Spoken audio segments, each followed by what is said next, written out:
Hello everyone, welcome to LimeGrew channel. In this session, we will learn about Lambda expressions in Java, which was introduced after Java version 8. So I have created one Java based project, which is Lambda expression. And if you look at this project structure, so it has src main Java, which has the package com.limegrew. And inside this, I have created two classes. One is Lambda expression and other one is custom Lambda expression. So the two examples that we will work on today is, so first we'll understand basics of lambda expression, and then we will try to create our own custom lambda expression in the second class. So let's open the first class lambda expression so that we understand what are the basics of lambda expressions. So if you know, lambda expressions were introduced in Java to introduce the functional behavior of programming within Java language. So Java is object-oriented programming, but as the world is moving toward functional way of writing the code, so Java has also introduced lambda functions, lambda expressions to introduce functional programming within Java. So just as an example, just as a basic example, let's say I have a class lambda expression which has a main function, and let's say I have created a list of orders and I have added three orders with ID 101, 102 and 103. If you have to traverse this orders list, what you have to do is you need to write a for loop, and then you can traverse this list. But within the for instead of writing the for loop, there is a for each lambda expression now introduced, which is provided by the Java inbuilt. So you can write for each, then after that you need to pass the order. So this is the individual order within the orders, and this is the syntax of lambda expression: the hyphen and the arrow, and then within the curly spaces you have to write your logic for the lambda expression. So this is a very basic syntax of lambda expression, and we are going to create our own custom lambda expression also. But just wanted to show you that instead of looping using a for loop, you can write a lambda expression also to loop over each of the order in this way. Let me try to run this program. So if I run it as a Java program, so you can see here that 101, 102, 103 has been printed, and this print statement is inside my lambda expression. So this is my lambda expression where the input is order and order is coming from orders list. So this list is getting iterated, and each and every item in the iteration is being passed to order as an input, and then we are printing order inside my lambda expression.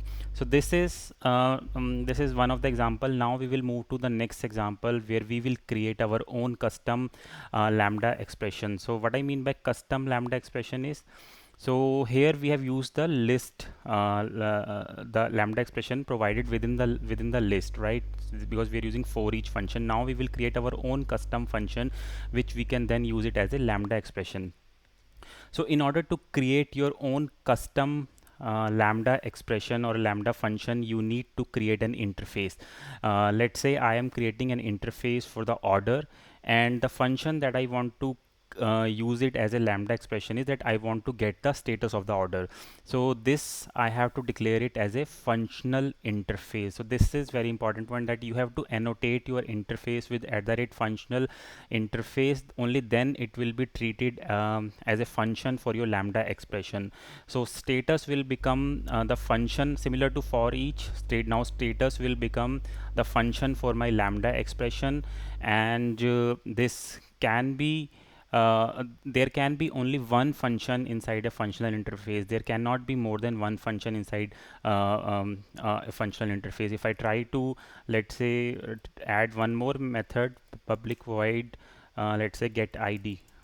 Okay, so you can see that it has started giving me errors now, because you cannot have more than one function inside functional interface for your lambda expression. So it is mandatory thing, only one function should be there, and that function will be called.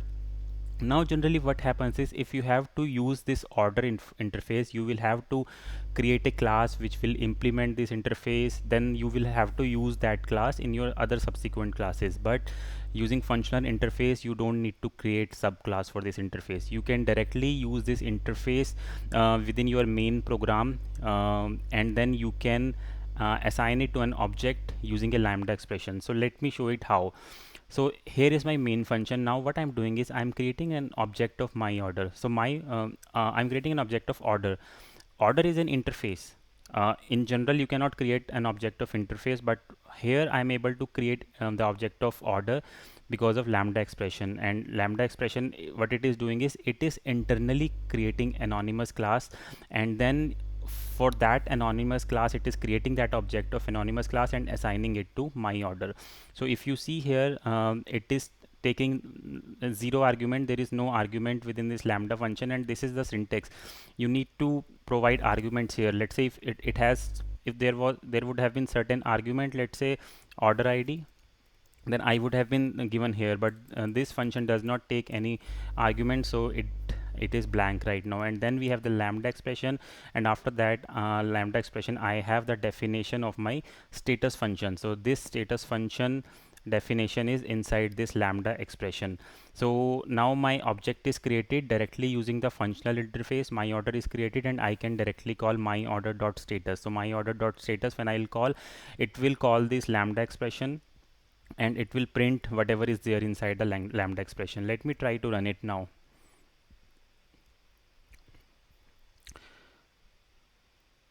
Okay, it says your order is delivered because I am printing your order is delivered. Now let's say I want to pass certain parameters within my lambda expression. So let's say in my order dot status, I want to pass an order ID, let's say 123.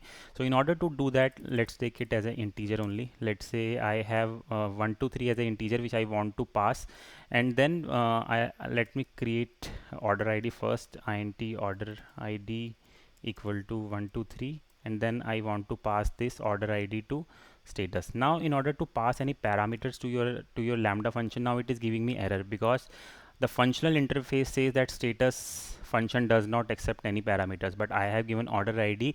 So let's modify this functional interface. It will take int order ID as a parameter, and then I have to declare parameter here also in my lambda expression, that it will take order ID as a parameter, and then it will say your order ID is delivered, and we can use this parameter within my lambda expression also. Let's say I say order ID, I print order ID also plus order ID. Okay, so let's try to run this program now. So it says your order ID is delivered with order ID 123. Now 123 is being passed from here. It is passed to the function of interface status, and then interface function internally in creates an anonymous class, and then calls this lambda expression for that anonymous class, and then it passes the order ID to that lambda expression, and then my lambda expression gets evaluated. So the way I have passed order ID, I can pass on n number of parameters. Let's say if I want to pass the status also, I want to pass the status also. Let's say, just as an example, let's say pending, I want to pass. Now there are two parameters in this lambda expression, so I'll have to declare two second parameter also, string status. Then I'll have to get these parameters in my lambda expression also, and let me change this order status from delivered hard coded to, let's make it dynamic now. Okay, so now let's try to run it. So now it says your order is pending, order ID 123. So I have passed order ID 123 and pending. If I pass delivered, now the same will be passed to my lambda expression. Okay, now it says delivered order ID 123. So this is a way using which you can define your lambda expressions, your own custom lambda expressions. You can have lambda expression without any parameters, one parameter, two parameter, n number of parameters you can have, and you can use these functional interface functions directly in your lambda expressions. You can create objects for your interface functions lambda, and then you can use those functions on your object. So my order is an object here, and then I'm calling status function on my order, which status function is calling this lambda expression internally. So that is how the lambda expressions works in Java, introduced in Java 8 version. That's it about this video. I'll share this code in the GitHub URL, which will be shared in the video description. Do share this video with others and do subscribe Lime Guru channel for more videos. Thank you.